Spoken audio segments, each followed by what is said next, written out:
I really hate most YouTubers' intros, so I'm just going to get into it by preamble.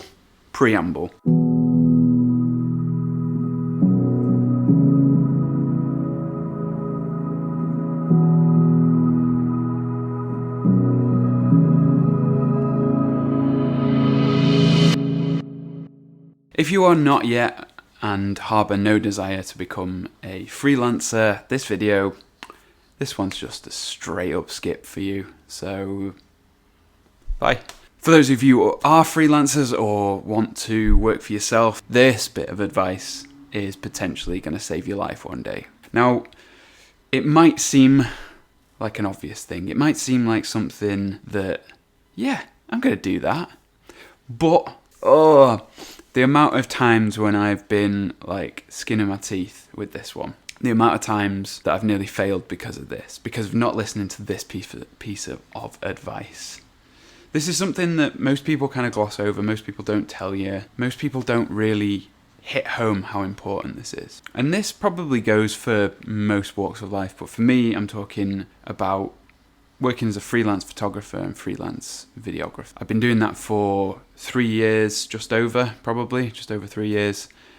And I've managed to keep a roof over my head and keep food on the table. And this is something I wish that someone had really told me about when I first started. What you're gonna need is a buffer. When it comes to money, people aren't always gonna pay on time. You cannot rely. For some reason, it's horrible, this. It's a really horrible thing that we have to deal with.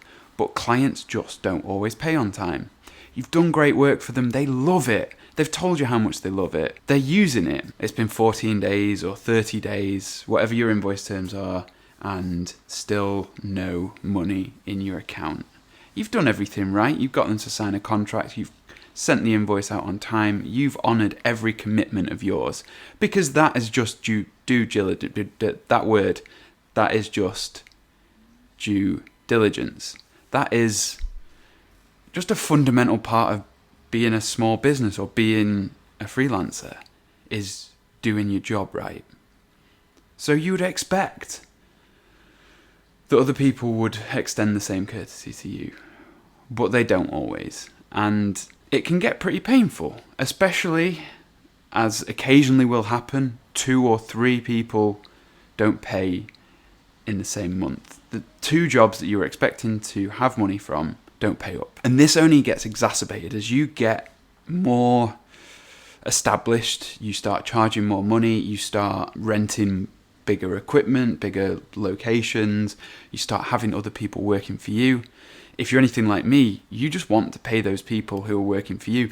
I usually pay them out of pocket, or ideally, the way I work is I'll take enough for them as the deposit.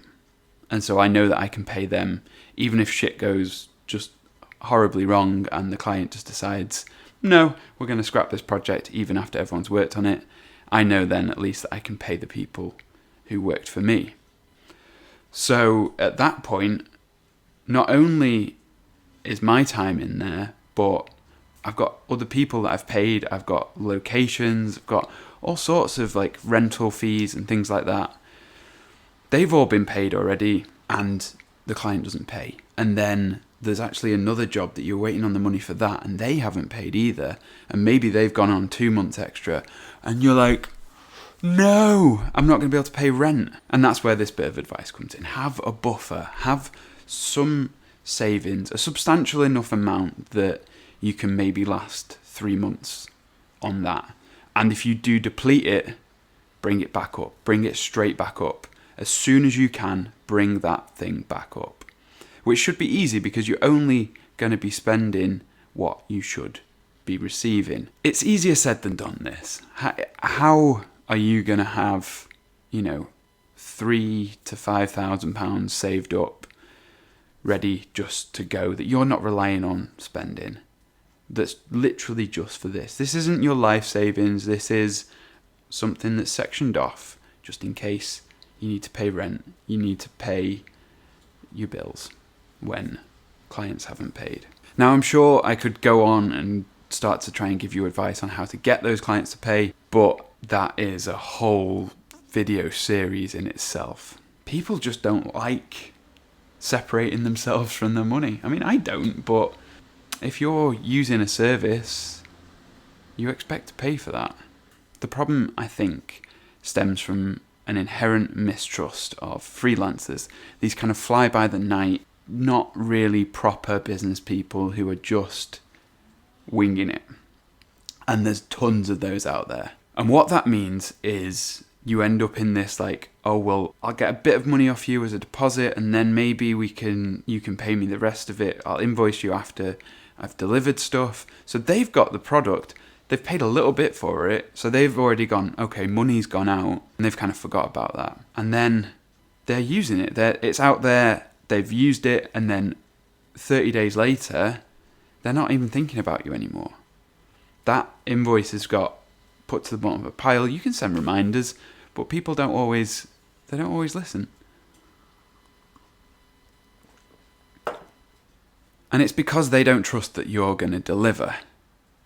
When, ironically, I've heard it far more the other way. You deliver and you don't get payment.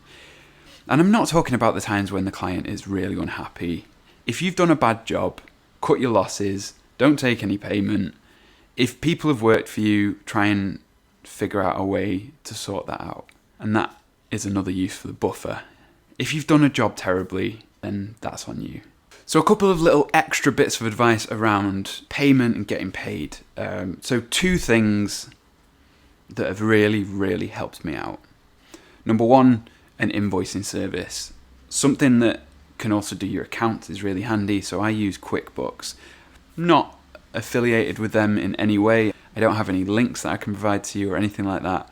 But they offer a really good service. And having something like that where it's this one place that you go to, and you know once you get into that, all your invoices there, you can see what's been paid, what's not been paid. I used to do this with, PDFs and just like type stuff out and send it off.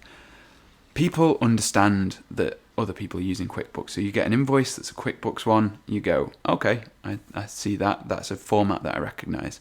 So I think that helps you to get paid easier.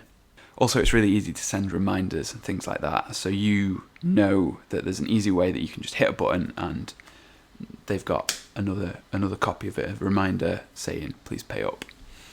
The second little bit of advice, something that is a bit of a luxury and maybe not something that you have to do, but something that's worth thinking about. If you are struggling getting paid from bigger companies, and I've had some of the biggest companies I've worked for, I don't really feel comfortable mentioning names. I doubt I'm going to work with them again. Pretty Little Thing. So I have said it. Pretty Little Thing. They are a fast fashion clothing brand. I used to do freelance work for them, and sometimes it would be 90 days before you get paid. And that's just not on. One thing that a lot of these companies have in their policy is if there's a discount for paying early, they prioritize that invoice. So if you put like a 2% or a 5% discount for paying within 14 days or within 30 days, I'd recommend doing it for payment within 14 days and maybe do like 5%, but only 5% of your final invoice. So if the whole job is 4,000 and you're taking 50% as your final invoice, that means that you'll put on a discount of 5% on that sort of 2,000. So it was 100 quid. 100 quid? Yeah, 10% would be 200. So on a £4,000 job, it'd be £100 discount at the end of it for them. You could maybe do it at 2% or something like that, but whatever suits your invoicing strategy, whatever suits the amount of money you're getting, go for that, because sometimes it'll make them pay on time. And if you need that money and if it's important to you to get it, it's a handy little trick to know. It doesn't always work, and lots of smaller places don't have that policy, and they might just forget.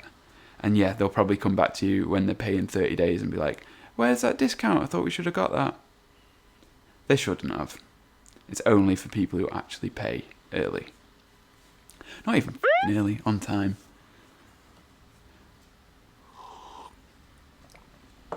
Now, I'm not your financial advisor. I am not any legal consultant. I'm just someone who's trial and errored this for the last couple of years.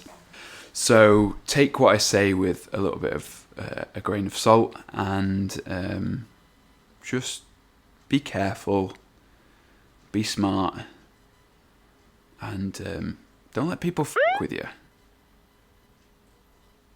I can't say f*** now. Fuck.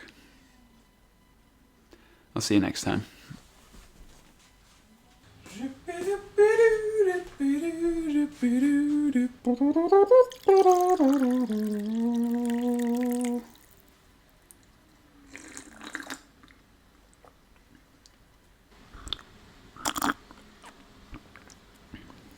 ASMR, no.